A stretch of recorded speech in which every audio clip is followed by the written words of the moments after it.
First off, mahalo to everybody that watched the video on the Paul Reed Smith Silver Sky SE. I really do appreciate it. Today I want to talk about my oldest guitar. It's a 1992 Gibson Les Paul Studio Lite.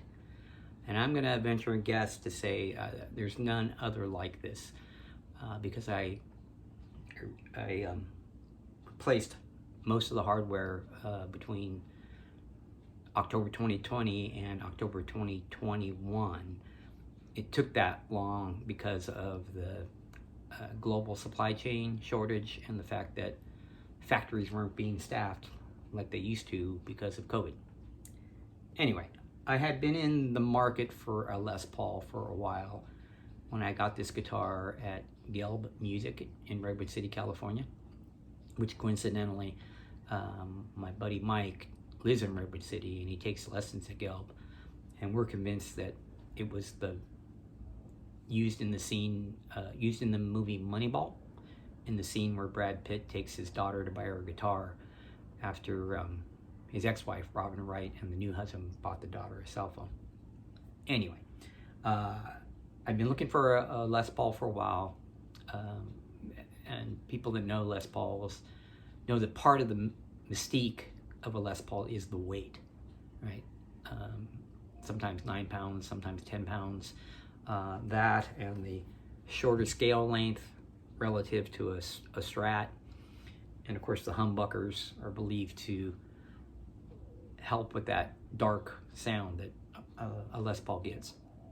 So in the last video, I said it's heresy for me to say that the way a neck feels is probably my #1 priority in buying a guitar.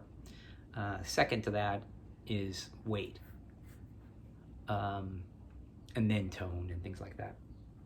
But, you know, as I get older and have neck, back, and shoulder issues, the weight of guitars is very important to me. So I have owned Les Pauls that weighed 9 pounds, and they just kill me. They kill me. This one, so what is this? In the early 90s, Gibson realized that weight was an issue with some players like me. So they created the Studio Lite, which the Studio doesn't have the fancy stuff. The Studio is aimed at, you know, initially it was performers that are in a studio. They're not going to go on stage. And then, of course, for more entry-level people or people that just want lower price point. But the Lite is controversial, to say the least. Les Paul purists hate this guitar because it is it's made out of 3 pieces. The body's made out of 3 pieces, and more importantly, it's chambered, or they cut pukas into it to take some of the weight off the body. So it's not considered a real Les Paul. But I like this one because the neck, as I said, that's probably the most important characteristic I look for, is really easy to play. This was my daily driver for years and weighs 7.5 pounds compared to 9 or 10. Doesn't seem like a huge difference, but this guitar I can play for hours standing up and not have any issues. I always knew that the original guitar looks nothing like this. If you Google 1992 Gibson Les Paul Studio Lite and you look for the ones that have the 3-piece tiger stripe blonde body, they all have,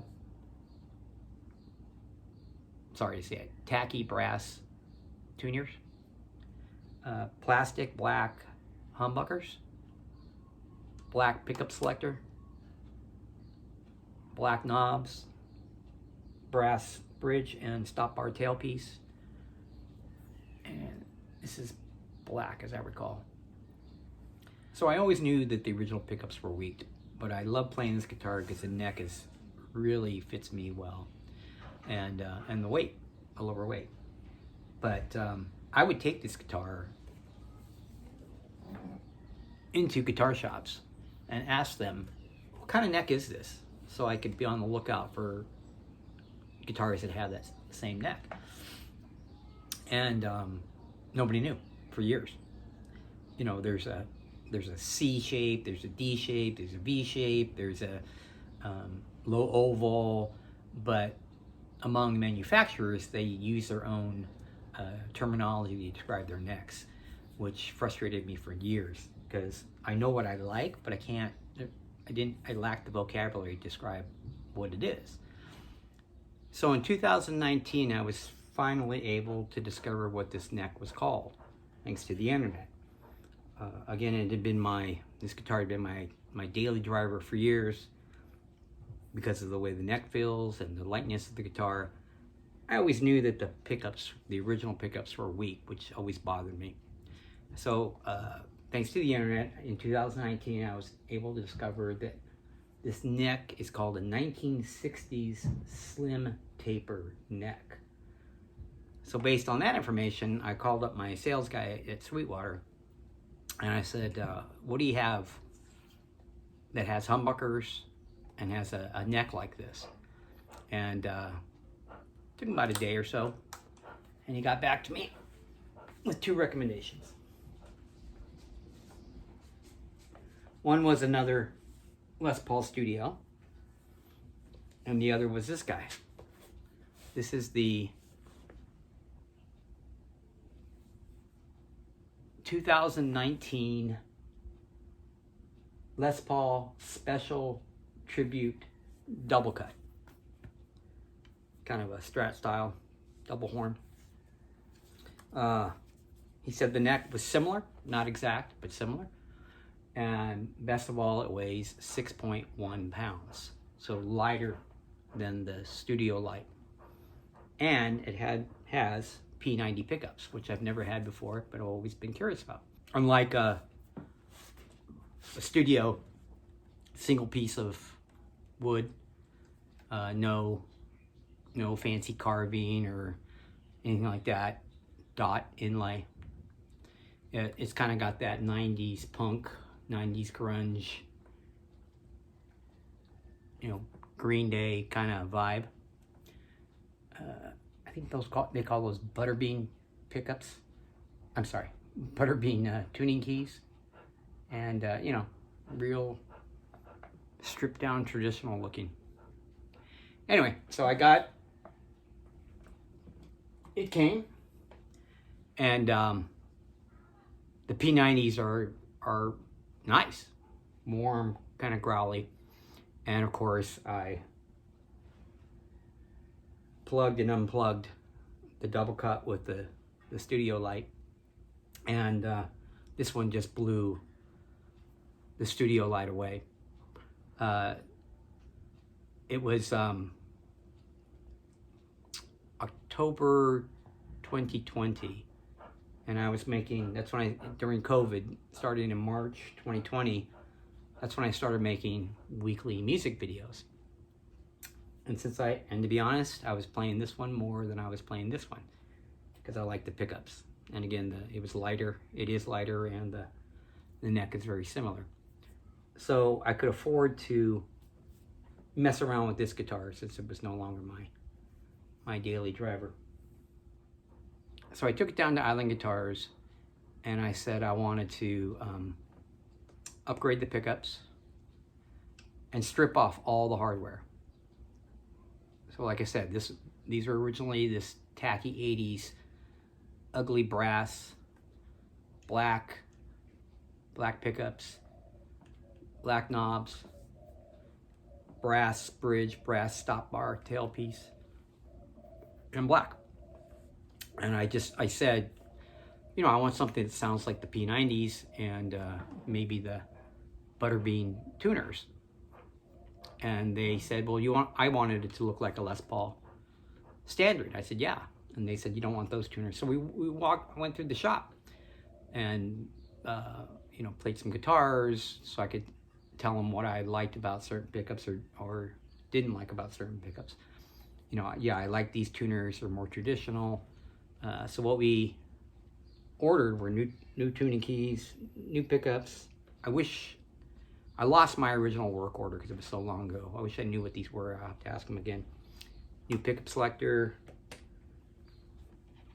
new knobs, new this. it was during COVID, the factories weren't fully staffed, so production fell way off. We had the global supply chain issue was becoming a real problem globally. So that it took months for everything to come in except for the stop bar tailpiece. So most of the stuff came in within a few weeks, and Peter put in an old stop bar tailpiece. Oh, one of the other things we noticed was I thought I wanted chrome hardware, and when I looked at the other guitars, it was the nickel that I liked. So if you and then by October 2021, a year later, they still hadn't gotten the stop bar tailpiece, and Gibson was telling Island Guitars they can't tell them when all the parts are going to come in. So I finally found and they were out on Amazon because I was looking for a year, and finally I found one, and I just bought it myself, and Peter threw it on. So I'm going to venture, if you Google to this day 1992 Gibson Les Paul Studio Lite with the blonde 3-piece tiger stripe, it's going to have the black hardware, the brass hardware from neck to bridge, the black weak pickups, black. So I'm going to venture to say there's not another guitar like this, because even I can't remember what all the parts were that we put on it, or Island Guitars put on it for me. So this one now competes with the P90s. I'm going to include a link to a recent video where I had both these guitars playing a Fall Out Boy cover, Sugar We're Going Down, and you can hear them kind of getting a little dirty. I don't. Some people name their guitars. I don't. But this one is my only guitar that has a nickname. I got it in 1992. That's the year my son Joey was born. So I call it the Joey. He just had his 30th birthday a couple weeks ago, and in a couple weeks he's getting married. And so this is my first Les Paul.